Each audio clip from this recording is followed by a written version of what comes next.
방문했을 때 백악관에 뭐라고 적은지 아시죠? 대한민국이라고 적었습니다. 우리는 그것이 실수인 줄 알았습니까? 그렇지 않습니다. 저 종북 친북 세력들은 대한민국을 대한민국이라 합니다. 대한민국이 미국의 식민지라는 표현입니다. 이것은 문재인이가 등장하자마자부터 미국에 도발을 한 거예요. 그냥 모른 척하고 대한민국이라고 적었어요. 그리고 9월 19일 날 평양 가서 그 고난의 행군을 한다고 250만 300만을 굶겨 죽인 저 북한 괴뢰 정권에 앞에 놓고 그들은 뭐라고 했습니까? DNA라고 했습니다. DNA, 훌륭한 DNA라고. 그것이 문재인 정권 이 주사파 친북 종북 정권의 실체인 겁니다. 아직도 그들을 믿으십니까? 아직도 문재인이가 대통령이라고 믿고 계세요? 제가 오늘 다시 한 번 더 말씀드리겠습니다. 그들은 통진당 아로 세력들, 민노총 떨거지들, 정교조 떨거지들, 종북 좌파 300개의 좌파 시민단체, 친북 세력들이 모여서 죄 없는 박근혜 대통령을 거짓 촛불을 가지고 쿠데타를 통해서 권력 찬탈한 세력이고 그들은 불의의 세력입니다. 그래서 우리는 이 문재인 정권 자체를 인정하지 못하는 거 아닙니까? 웬만한 사람들이 우리 같은 용기를 가지고 문재인하고 싸우지 못합니다. 그들이 아무리 요술로 세치밖에 안 되는 혀를 가지고 요술로 애국 국민들을 속이더라도 진실은 반드시 밝혀지는 겁니다. 자유한국당에 요즘 당대표 뽑는다 얘기하는데 누구 한 사람 박근혜 대통령은 죄가 없다고, 박근혜 대통령은 억울하게 거짓 촛불 세력에 의해서 권력 찬탈하는 분이기 때문에 우리 보수 정당인 자유한국당이 그 박근혜 대통령의 명예를 회복해야 된다고 왜 자신 있게 말을 못합니까? 저는 그렇게 얘기했지 않습니까? 박근혜 대통령이 3월 10일 날 탄핵되는 그날부터 대한민국의 보수 정당은 사라진 거예요. 그들은 가짜 보수란 말입니다, 여러분. 그들은 비겁하고 용기 없고 행동하지 못하고 자기들의 정치 생명만 연장하고 자기들이 뭔가 대단한 사람들 같이 착각하고 있는 가짜 보수들의 전형적인 배신자들의 모습을 보이고 있는 거 아닙니까, 여러분? 그들과 타협해라, 그들과 합쳐라. 제가 그랬지 않습니까? 합치겠다고 대한애국당은 분열 세력이 아니라고. 그런데 분명한 것은 이 배신 역적들을 좀 몰아내야 되지 않겠습니까?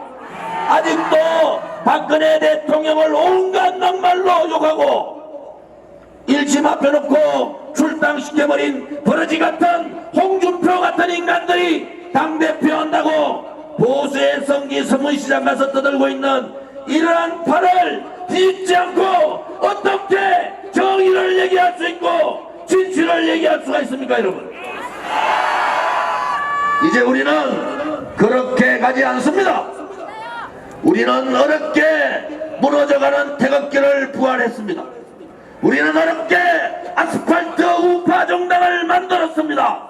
우리는 어렵게 함께 다 같이 투쟁하면서 목숨 걸고 대한민국을 구하겠다고 진실과 정의의 투쟁을 선언한 그러한 애국 동지들입니다. 우리에게는 5천만의 대한민국의 국민들이 계시고 800만의 애국 동포들이 계십니다. 두려워할 필요가 없습니다. 겁먹을 필요도 없습니다. 우리가 반드시 승리하기 때문에 우리는 자신감을 가지고 우리의 길을 뚜벅뚜벅 가지면서 새로운 대한민국을 만들어야 합니다. 다시는 이 대한민국 땅에 종북이다 진북이다 주사파라는 얘기가 다시는 나오지 않도록 뿌리부터 뽑아내야 한단 말입니다, 여러분. 이제는 대한민국 땅에 배신의 얘기가 나오지 않도록 뿌리부터 배신자 역적들을 처단해야 하는 겁니다. 요즘 손석희 꼬라지가 이상해졌더만요.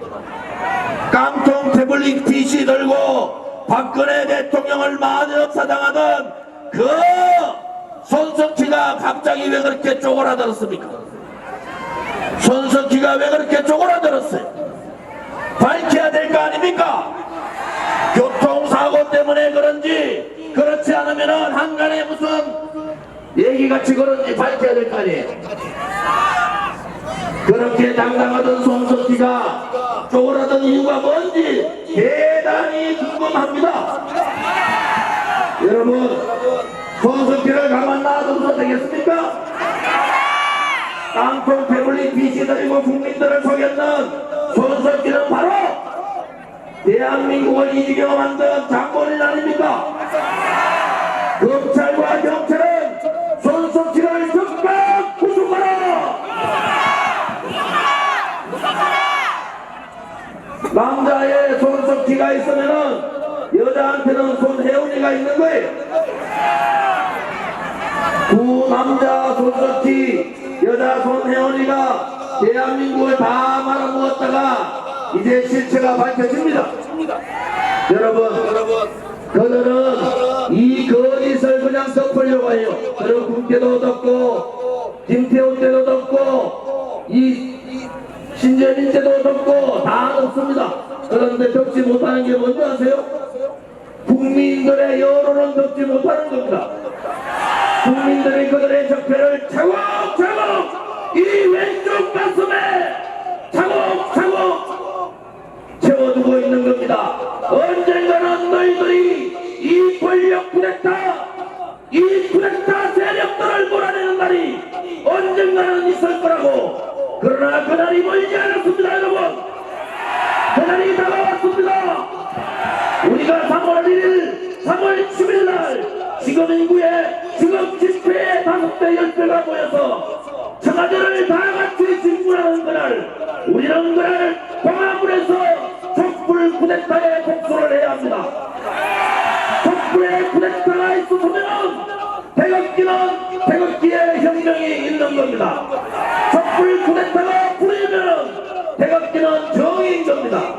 우리 정의가 반드시 성취하고 대한민국에 하나님이 계신다는 그러한 생각을 하고 우리는 다같이 이 태극기로 함께 뭉쳐야 합니다. 여러분, 당당하게 싸웁시다. 그리고 멋있게 싸웁시다.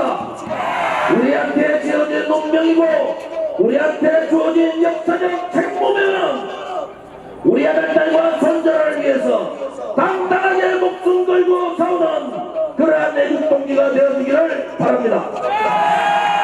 젠놈 박근혜 대통령을 구출하자! 저 종북 세력들, 권력 찬탈 세력들을 국제적으로 고립시키고 심판하는 그날까지 태극기를 들고 그들을 심판하자! 우리가 반드시 이긴다는 신념을 가지고 다 함께 투쟁하자! 다음 주에는 박근혜 대통령님의 68회째 생신입니다. 우리가 박근혜 대통령을 구출하려고자 하는 것은 그분이 대한민국을 지키려고 노력했고 그분이 자유민주주의 시장경제 헌법적 가치를 지키려고 노력했고 그들이 대한민국에 박근혜 대통령께서 대한민국에 봉사나라를 막기 위해서 노력했기 때문에 우리는 그분의 뜻을 받드는 거 아니겠습니까? 박근혜 대통령이 옳았습니다. 박근혜 대통령의 뜻을 받들어 함께 투쟁하자! 감사합니다.